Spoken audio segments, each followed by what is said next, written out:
Hello student, welcome back in my video.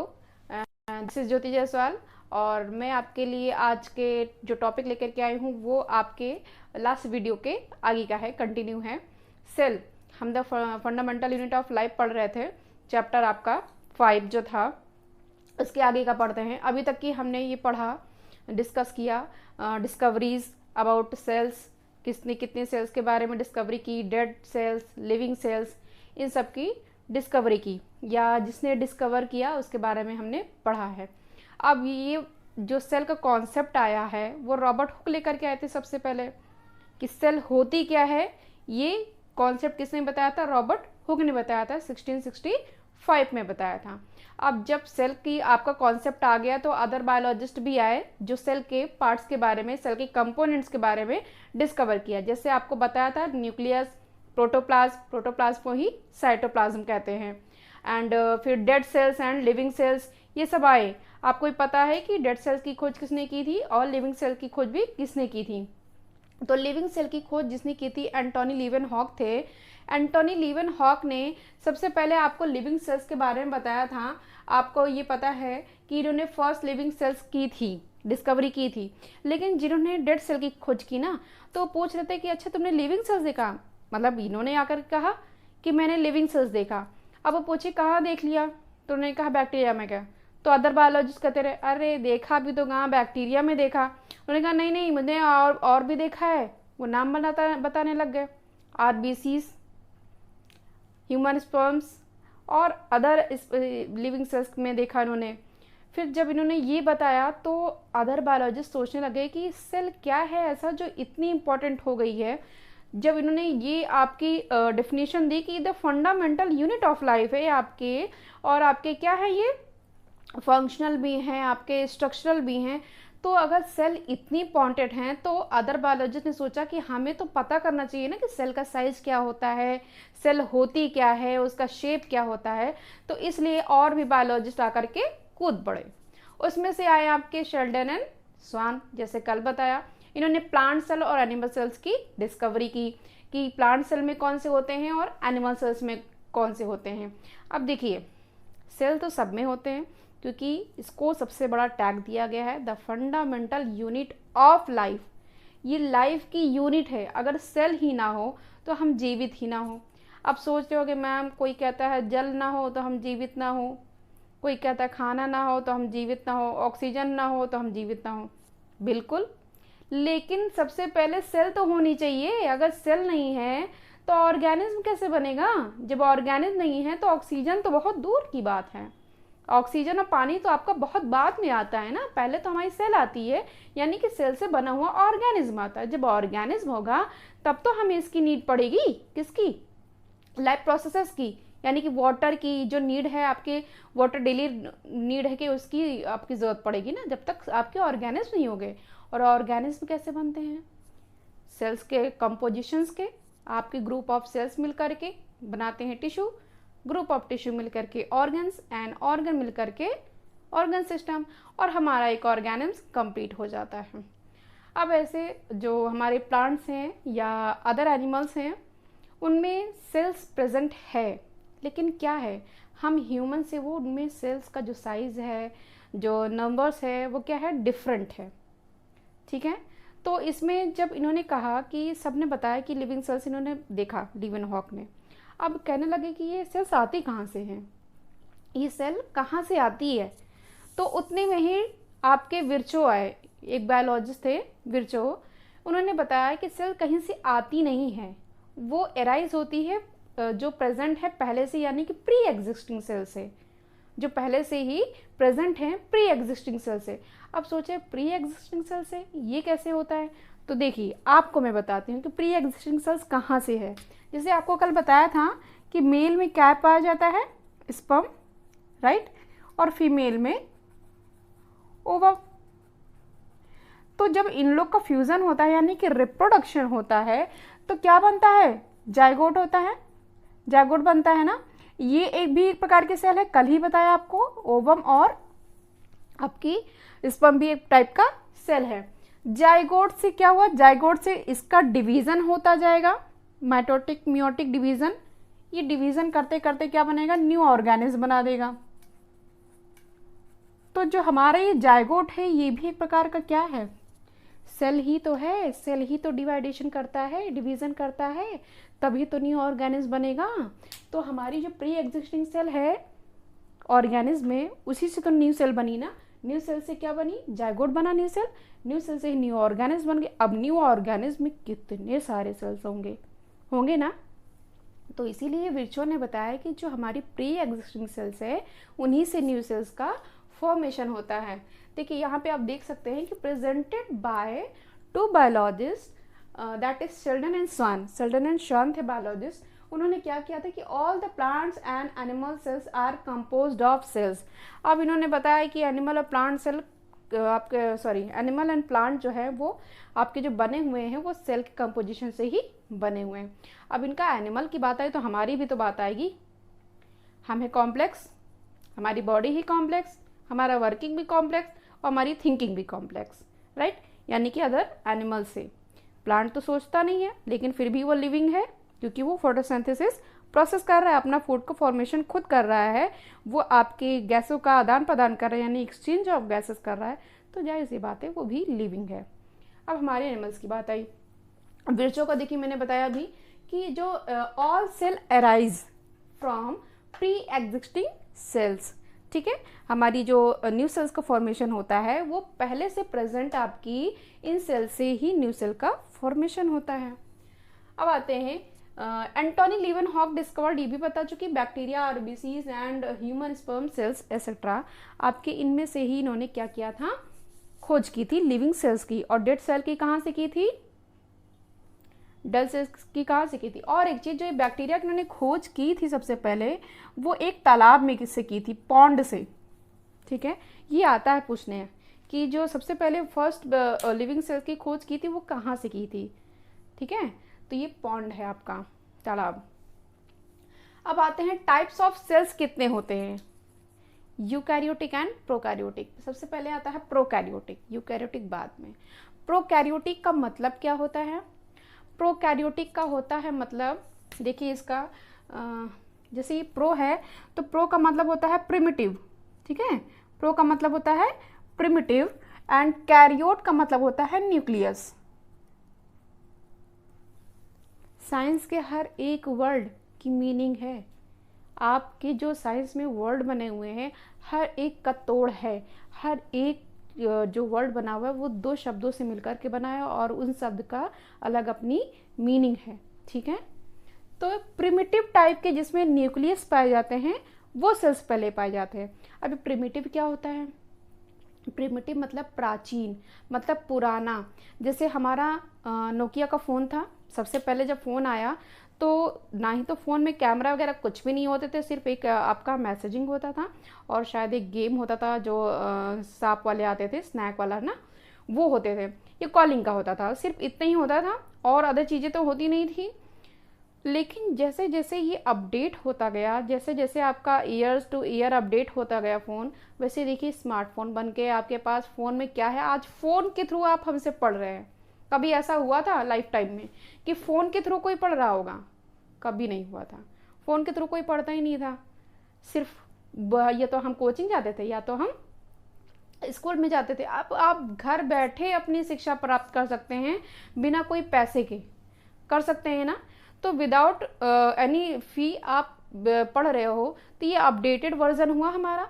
तो ऐसे ही जो हमारे न्यूक्लियस थे, यानी कि जो पहले के लिविंग ऑर्गेनिज्म आए, फर्स्ट टाइम के लिविंग ऑर्गेनिज्म आए, तो जो पैदा हुए या आपके प्रोड्यूस हुए, तो उनमें क्या है, न्यूक्लियस बहुत ही प्रिमिटिव टाइप का था, मतलब बहुत ही डेलिकेट था, बहुत ही स्ट्रांग नहीं था कि वो अपने ही न्यूक्लियस से हर एक फंक्शन, मतलब एक ही था आपका सेल और उसी से वो अपना सारा काम करते थे।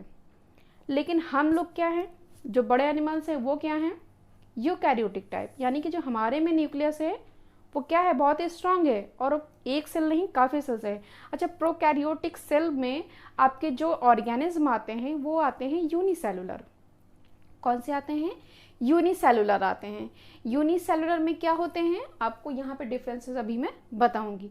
यूनिसेलुलर मतलब एक सेल वाले ऑर्गेनिज्म, और यूकैरियोट्स में क्या थे, मल्टी सेलुलर वाले, यानी कि जिनके बॉडी में या उन ऑर्गेनिज्म में जिनमें सेल की संख्या एक से ज़्यादा पाई जाए, यानी many types of cells are present for different type of work, यानी कि हर एक काम के लिए आपकी अलग सी स्पेशल सेल प्रेजेंट रहेगी, स्पेसिफिक सेल्स। तो पहले हम आकर के यूनिसेलुलर और मल्टी सेलुलर ऑर्गेनिज्म के बारे में पढ़ते हैं। देखिए इसमें जो आपका डिफरेंस अभी इसमें बताया, ये ऑर्गेनिज्म है, ठीक। कोई ऑर्गेनिज्म है जैसे हम हैं या आपके और भी एनिमल्स हैं, तो उनमें किसी की, जैसे आपको पता है कि अमीबा पता है ना आपको, अमीबा क्या होता है, यूनिसेलुलर है।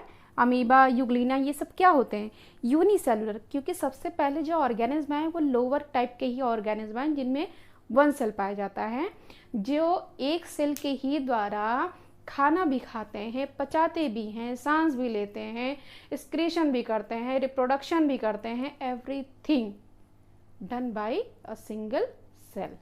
उनके बॉडी में मतलब कह सकते हो कि एक ही कमरे में उनको सब कुछ करना है, यानी कि एक ही सेल के द्वारा उनको सब कुछ करना है। तो वो है हमारे अमीबा, ठीक। अब आते हैं मल्टी सेलुलर क्या होते हैं। मल्टी सेल्स का मतलब मल्टी, कई सेल्स, यानी कि हर एक सेल्स का अपना अपना अलग काम है, वो टाइप का ऑर्गेनिज्म, जैसे हम लोग हैं। अब कैसे हैं, अब मल्टी सेलुलर ऑर्गेनिज्म आपके अगर है, अगर ये सेल्स ना हो, अच्छा आप कहते हैं सेल्स क्यों पढ़ना इतना ज़रूरी है, सोचते हो ना कि हमें क्या पढ़ी हुई है सेल के बारे में जानने के लिए। कभी कभी ऐसा लगता है ना, अरे इसको क्यों पढ़ रहे हूँ, अरे बहुत इंपॉर्टेंट है, आपको नहीं पता, क्योंकि ये टैग ही लगा हुआ, the fundamental unit of life का टैग लगा हुआ है, तो जानना तो ज़रूरी है ही है। क्योंकि अगर आप सेल्स ही ना रहें तो आपकी लाइफ की प्रोसेसेस नहीं ना हो पाए।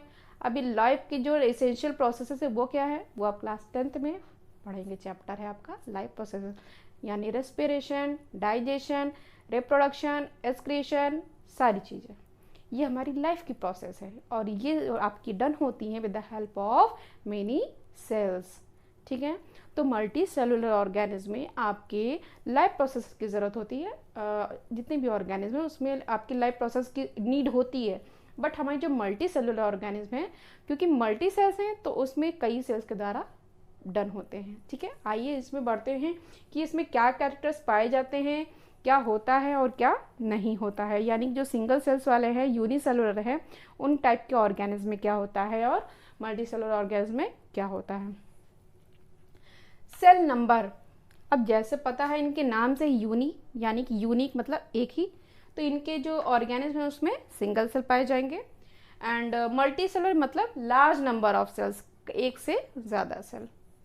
फंक्शंस इनका क्या होता है, all functions are performed by single cell. अभी मैंने बताया कि जो यूनिसेलुलर ऑर्गेनिज्म है, इनके जितने भी फंक्शंस होते हैं, डेली रूटीन के फंक्शंस होते हैं, लाइफ के जो प्रोसेसेस के फंक्शन होते हैं, रेस्पिरेशन है, डाइजेशन है, एक्सक्रीशन है, रिप्रोडक्शन है, ये सब आपके सिंगल सेल के द्वारा ही करते हैं, जैसे हमारे अमीबा करते हैं, ठीक। All functions are performed by specific cell. अब हमारे जो मल्टी सेलुलर ऑर्गेनिज्म हैं उनमें के जो सेल्स हैं उनके लिए सबसे अलग अलग सेल्स बनी हुई हैं। कैसे, ज़रा जानते हैं कि जैसे आपके रेस्पिरेशन है ना, रेस्पिरेशन के लिए हमारे क्या है, रेस्पिरेटरी ऑर्गन्स में आपके सेल्स प्रेजेंट हैं, और आपके हार्ट में जो हमारे ब्लड को पंप करता है उसमें अलग सेल प्रेजेंट है, आपके स्टमक में उसमें अलग सेल प्रेजेंट है, उसका परफॉर्म क्या है, उसका परफॉर्म है कि वो फूड आता है HCl से, उसको क्या करता है, उसमें प्रेजेंट जर्म्स को किल करता है, तो उसका अपना फंक्शन हो गया, ठीक है। ऐसे ही आपका एक्सक्रीशन है, जो आपका वेस्टेज मटेरियल है आपकी बॉडी में, वो एक्सक्रीशन के थ्रू क्या हो जाता है, आउट ऑफ द बॉडी हो जाता है। तो इनके पास अपनी अपनी सेल्स हैं हमारे, क्योंकि आप देखो अगर अलग ना होती तो शायद हमारे नाम्स भी नहीं अलग होते, इसके सिस्टम के नेम भी नहीं होते, कि रेस्पिरेटरी सिस्टम, सर्कुलेटरी सिस्टम, कि digestive system, excretory system, reproductive system, ठीक। जैसे रिप्रोडक्टिव सिस्टम में भी बताया ना कि आपके स्पर्म एंड ओवम होते हैं, उनके ही फंक्शन होते हैं, उससे ही रिप्रोडक्शन होता है। अब इनकी हार्ट की सेल्स तो उसमें जा नहीं सकती, या फिर डाइजेस्टिव सिस्टम की सेल्स तो उसमें जा नहीं सकती, तो इसीलिए बताया गया है कि all functions are performed by specific cell. अलग अलग सबकी जितने भी फंक्शन हैं सबको परफॉर्म करने के लिए आपके अलग अलग ग्रुप डिवाइड कर दिया गया है। अब इसमें आते हैं डिवीज़न ऑफ लेबर। इसमें कोई भी परफॉर्म नहीं होता डिवीज़न ऑफ लेबर में, all specified to perform different functions. यही चीज़ें जो अभी यहाँ पे बताई कि एक तो पहली बात तो कि हमारे जितने भी डिफरेंट फंक्शन हैं, डिफरेंट फंक्शन के लिए डिफरेंट यानी कि स्पेसिफिक सेल्स प्रेजेंट हैं।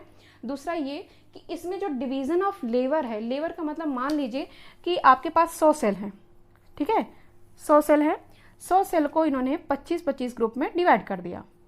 हो गए ना सेल, 100 हो गए।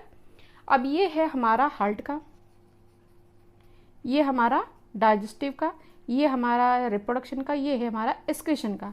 तो ये क्या कर दिए गए हैं, इनको स्पेसिफाइड कर दिया गया है इनको कि अब आप जो करेंगे, ये हार्ट के जो आपके सेल्स हैं इनको पंप, ब्लड को पंप करने के लिए कहा गया। ये लगातार करते रहेंगे। अब इसमें करते करते ये महारत यानी कि पीएचडी इन्होंने हासिल कर ली। अब ये एक बात बताओ, पीएचडी का मतलब क्या होता है? किसी चीज़ में स्पेशलाइजेशन होता है। जैसे आपने डॉक्टर का सुना होगा, न्यूरोलॉजिस्ट हैं, ये डेंटिस्ट हैं, ये सब सुना होगा। तो यानी कि वो दांतों का ही इलाज अच्छे से कर सकते हैं, ब्रेन का तो कर नहीं सकते डेंटिस्ट लोग। इसी तरह हमारी सेल्स भी स्पेशलाइज्ड कर दी जाती हैं कि तुम ये स्पेशल फीचर्स के लिए काम करोगे, तुम्हारा कोई काम और अदर है नहीं। तो हार्ट की जो सेल्स हैं उनका काम सिर्फ क्या होगा, ब्लड को पंप करना होगा। और वहीं आपका डाइजेस्टिव सिस्टम में जो सेल है, स्टमक में जो सेल प्रेजेंट हैं, उनका काम होगा फूड में जर्म्स प्रेजेंट को किल करना, या जो भी डाइजेस्टिव सिस्टम का वो फंक्शन है वो परफॉर्म करेंगी, ना कि ब्लड को पंप करने की। अब इनका ये मतलब नहीं कि अरे मैं तो ये काम करते करते उब गया, मैं डाइजेस्टिव सिस्टम में जा रहा हूँ। ऐसा तो हो नहीं सकता। ना ये कर सकते हैं और ना ये जा सकते हैं, क्योंकि इनको इस काम में महारत हासिल हो गई है। जिस काम में जिसको आता है वो वही करेगा। बोर होकर के दूसरा काम तो पकड़ ही लेगा, पकड़ भी लेगा तो क्या कर पाएगा? हो ही नहीं पाएगा, करेगा क्या? ठीक है, तो ऐसे इसीलिए बोला गया कि all cell specified to perform different function, यानी डिफरेंट फंक्शन के लिए उनको स्पेसिफाइड कर दिया गया है कि आप इसके लिए ही बने हो, आप यही करोगे, या आप इसमें पीएचडी हासिल कर लो, आप यही करोगे, आप यहाँ से कूद के वहाँ नहीं जा सकते हो। ठीक है, आइए reproduction single involve the same single cell. अब इसमें सिंगल सेल है तो इसमें कुछ भी ऐसा आपको कॉम्प्लेक्स मिलेगा ही नहीं, यानी कि जितने भी होंगे या तो सिंगल सेल करेंगे या तो करेंगे ही नहीं। यही होगा, दो सब चीज़ें हो सकती है और अदर चीज़ें तीसरी कुछ हो ही नहीं सकती है। लेकिन हमारे पास इतनी हमारी बॉडी में कॉम्प्लेक्सिटी है कि डिफरेंट टाइप के ऑर्गेनिज्म इतने हैं, ऑर्गेन्स इसमें प्रेजेंट है, आपके सिस्टम प्रेजेंट है, रेस्पिरेटरी अलग भाग रहा है, डाइजेस्टिव अलग है, आपका रिप्रोडक्टिव अलग है, एक्सक्रीटरी अलग है। तो इतने सिस्टम है, तो कौन झमेला पालेगा? है कहेगा कि ऐसा है कि मैं अपने एरिया में हूँ, सेल कहेगा, और मैं अपना काम करूँगा। अब उसमें अलग अलग सेल्स भागेगी नहीं, अगर भागेगी तो क्या करेगा? काम ही नहीं कर पाएगी। तो स्पेशलाइज्ड सेल्स, जर्म सेल्स जो होती हैं, take part in reproduction. Reproduction के लिए जिस सेल्स को स्पेशलाइज्ड किया गया है वो होती है हमारी जर्म सेल्स। ठीक है, जर्म सेल्स हमारे रिप्रोडक्शन में पार्टिसिपेट करती हैं, क्योंकि ये इनके में महारत हासिल है रिप्रोडक्शन करने में ये महारत हासिल किए हुए हैं। अब लाइफ स्पैन, लाइफ स्पैन क्या होता है? लाइफ स्पैन का मतलब होता है जन्म से लेकर, जन्म पैदा हुए हैं, जन्म से लेकर के नेचुरल डेथ तक की जो बीच के जितने भी प्रोसेस हैं या जितने भी बीच में आपके, वही लाइफ स्पैन है। यानी कि उस अवधि को, उस समय अवधि को ही हम लाइफ की स्पैन कहते हैं। यानी कि लाइफ टाइम क्या, जीवन काल जिया, जीवन अवधि, यानी कि हम कितने साल जिए ये कह सकते हो, उम्र कह सकते हो, यही लाइफ स्पैन होती है ना। कोई लंबा जीता है, कोई क्या कहता है बहुत जल्दी ही डेथ हो जाती है उसकी, बट नेचुरल डेथ। ठीक है, लाइफ स्पैन वही हुई कि from the birth till the natural death called life span. ये आपकी जीवन अवधि होती है, जिसे हिंदी में कहते हैं जीवन अवधि, यानी जीवन का समय। इनकी शॉर्ट होती है, ऑब्वियस सी बात है शॉर्ट होगी, क्योंकि सिंगल सेल है, वो कितना काम करेगी, करते करते एक दिन तो वो बूढ़ी हो ही जाएगी और वो मर भी जाएगी, डेथ भी हो जाएगी, शॉर्ट होती है। और उन्हीं आपके जो अमीबा हैं, इनके सेल में डिवीज़न नहीं होता है, इनके सेल में कोई डिवीज़न नहीं होगा।